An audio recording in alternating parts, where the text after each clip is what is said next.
my dear students. I hope you all are doing well and staying safe at home. Today, I'm going to take science subject and we are going to learn chapter number 8, that is cell structure and functions.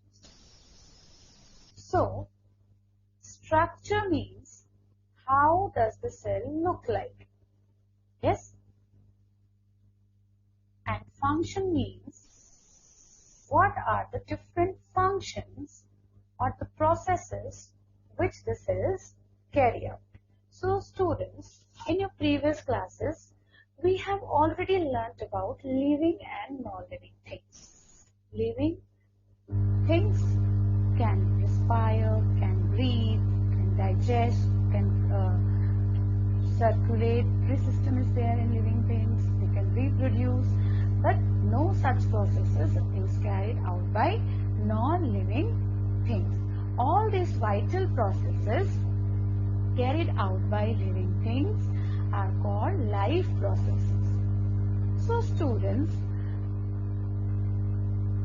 today we'll come to know that all the living organisms are made up of tiniest structure which is not visible with a naked eye, and that is called cell.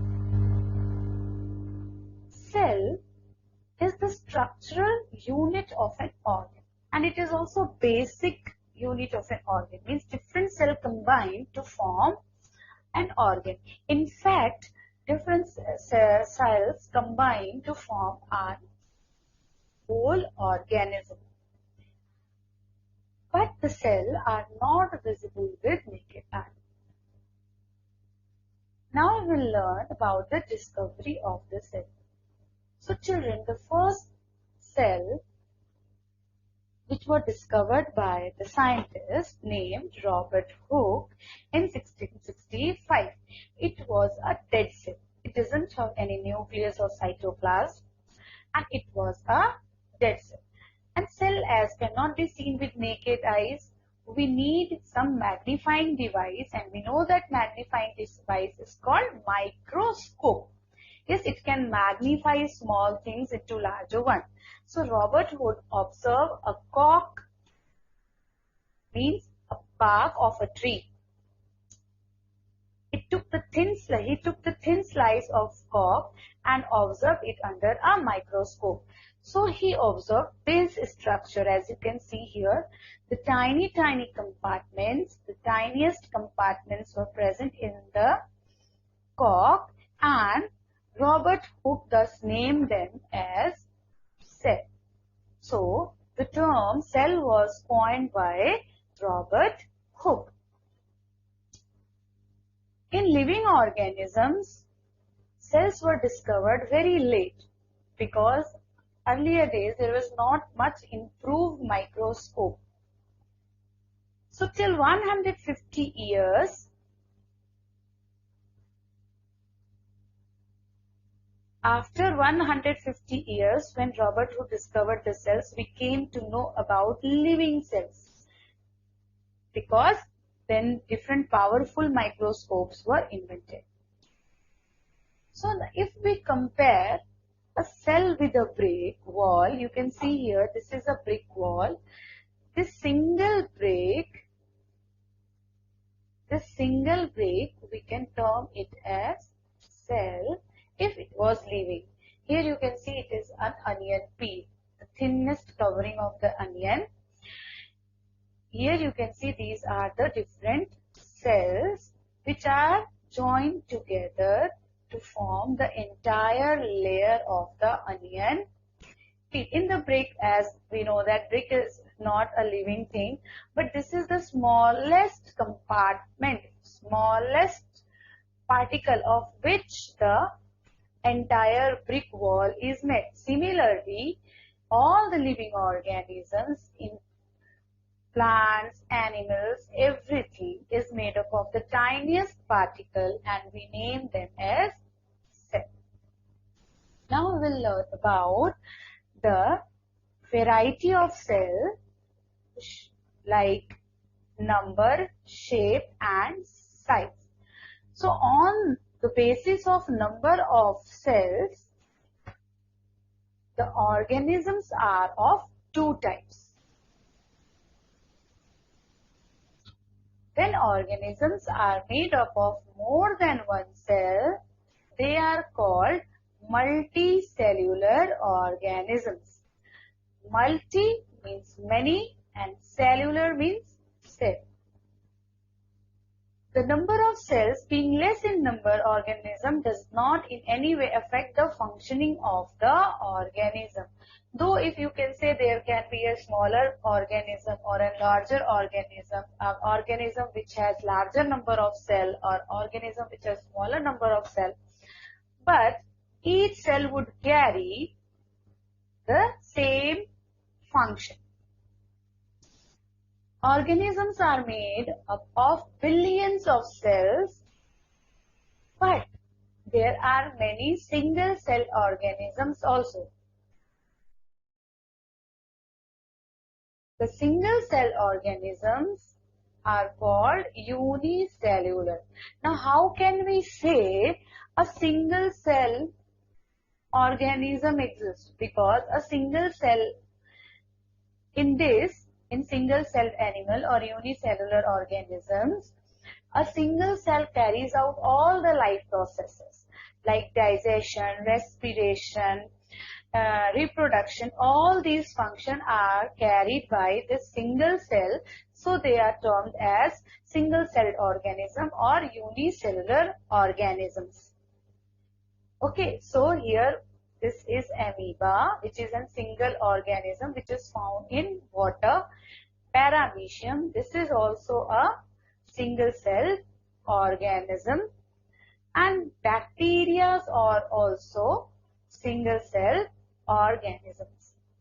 So students, we studied that there are two types of organism, multicellular and unicellular. Okay, so a single cell organisms like amoeba captures and digests food, respires, excretes, grows and reproduces. That is why it is called an organism. It performs all the functions as in multicellular organisms. Multicellular organisms also perform all these functions of digestion of food, respiration and excretion. Okay, so now we will learn about shape of cells. Children, there are different shapes of cell. Shape can be irregular or regular in shape. Irregular means if they do not have any defined boundary, defined shape, they are termed as irregular. And regular or definite shape means they have a certain boundary to the cell which keep the shape of the cell intact. Okay. So here you can see these are our red blood cells which is round in shape. This is our muscle cells which are spindle shaped, Spindle shape means which are broader from in between and are thinner at the ends. This is our neuron cell which is found in the brain. It is branched. It has very irregular structure. It is branched. And we should know that this is the longest cell in organism. Nerve cell. Nerve cell is also the longest cell in the organisms. Clear, students? So now we'll learn about the size of the cells. The size of cells in living organisms may be as small as millionth of millimeter. That means they can be so tiny, and they can be very large as the egg of an ostrich. Yes, so the shape of cell can vary from 0.1 to 0.5 micrometer, and it could reach up to the size of 1 centimeter to 130 millimeter as in the egg of an ostrich. So here we learned that cell can be very tiny and it could be large also. Now children, one thing there is very important to remember, that the size of the cell has no relation with the size of the body of an animal. That means if an animal is very large, for example an elephant or a whale, which is the largest animal on the planet, so it doesn't mean that the whale would have very large cell in its body. The whale body will be composed of very large cell. It is not like that. Yes, it does not have any relation of size of an organism or the size of the cell. The size of the cell is just related to its function. What function does the cell carry? For example, the nerve cells both in elephant and rat are long and branched. Yes, because they perform the same function, that is of transferring messages. So long cell, branched cell, like our nerve cell, is very long because its function is to transfer message. So that is why it is long. And elephants also have the same nerve cell and rat also have the same nerve cell, and they, in both the organism, in both the animals, the cell is long. Now we'll learn about the different things about the cell, as we have learned that many bricks combine to make a wall. Similarly, cells combines to form a tissue. Yes, so our blood is also a tissue, because in blood we have red blood cells, white blood cells and platelets, which are individual cells, though it is in liquid form, but still we call blood as connective tissue.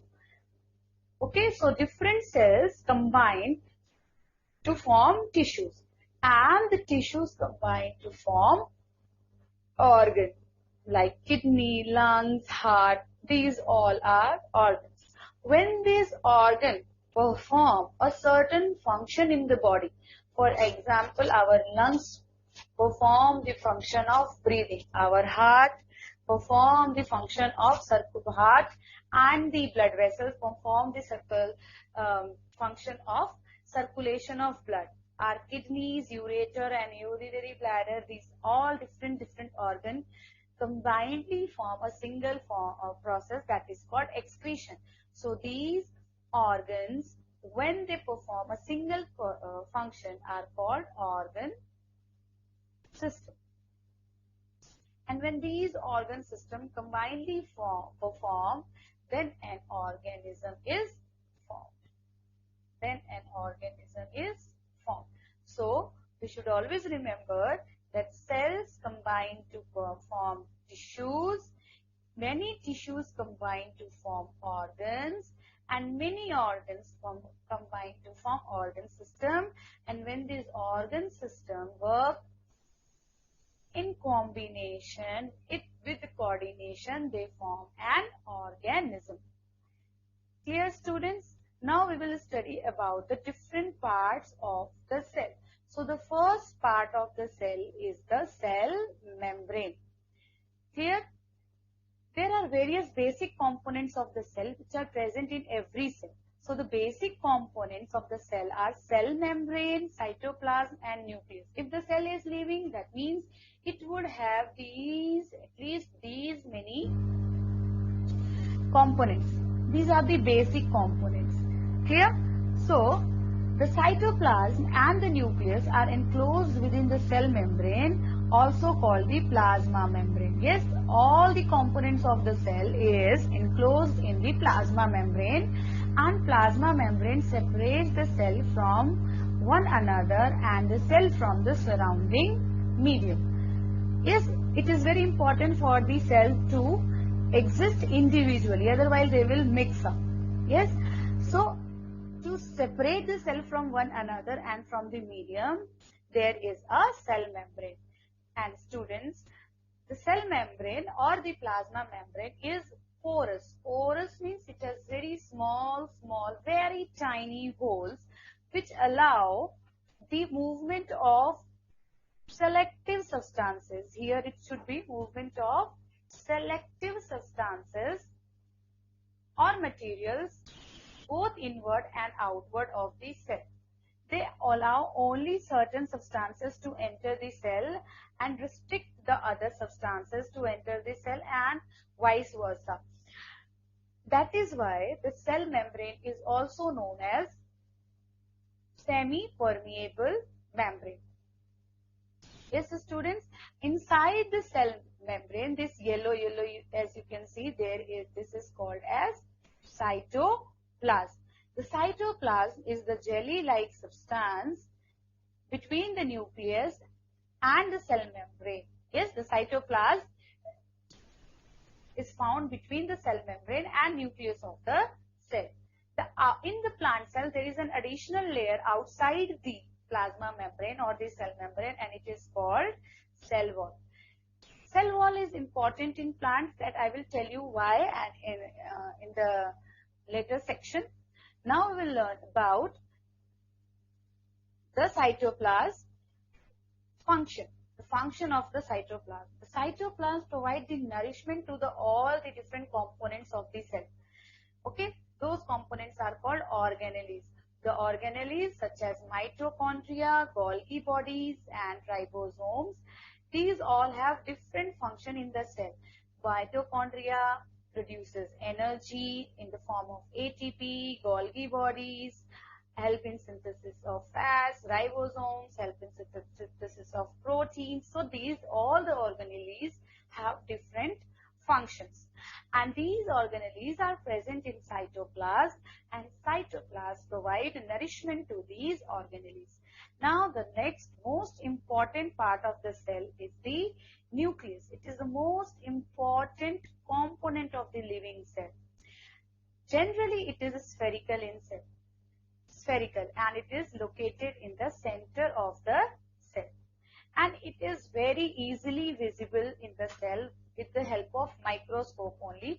This part of the cell can be easily identified. Now this nucleus is separated from the different component of the cell with a thin membrane, and that is called nuclear membrane. So nuclear membrane is also porous, and it also allows the movement of material between the cytoplasm and inside of the nucleus. Inside the nuclear membrane, there is a spherical body which is called nucleus, and it is also known as nucleolus.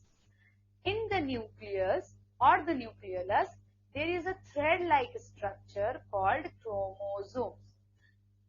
Now these chromosomes contain genes, and these genes are the unit of inheritance. We can also say that chromosomes are vehicle of inheritance, and our gene is unit of inheritance because it controls the transfer of hereditary characteristics from parent to offspring. What are hereditary characters? Hereditary character means those characteristics which we have received from our parents. I'll explain with you this to you with an example, which means, for example, if your parent has brown or black eyes, it is possible that you may also have brown or black eye. If your mother's hair is curly, you may also have curly hair. So these all are hereditary characteristics which are transferred from parent to the baby, and these characteristics are called hereditary characteristics. These hereditary characteristics are transferred from the parent to the offspring with the help of gene, and that is why gene is called as unit of inheritance. So let's move forward. Now student, this is also very important, that on the basis of nucleus, there are two types of cells. If the cell have not defined nucleus, means if the cell will not have any nucleus which has nuclear membrane, then that cell will be called prokaryotic cells. Prokaryotic, pro means carrion, pro means primitive and carrion means nucleus. Means they do not have very definite nucleus. If you will observe a prokaryotic cell like in bacteria, if you will observe bacteria, it will be very difficult for you to identify nucleus because it will not have any nuclear membrane. So all the bacteria and blue-green algae are prokaryotic cells, and all the other cells which have nuclear membrane in the nucleus, they are called eukaryotic cells. Eu means true and karyon means nucleus. Yes, so prokaryotic means primitive cells which have no nuclear membrane, and eukaryotic means cells having true nucleus or definite nucleus.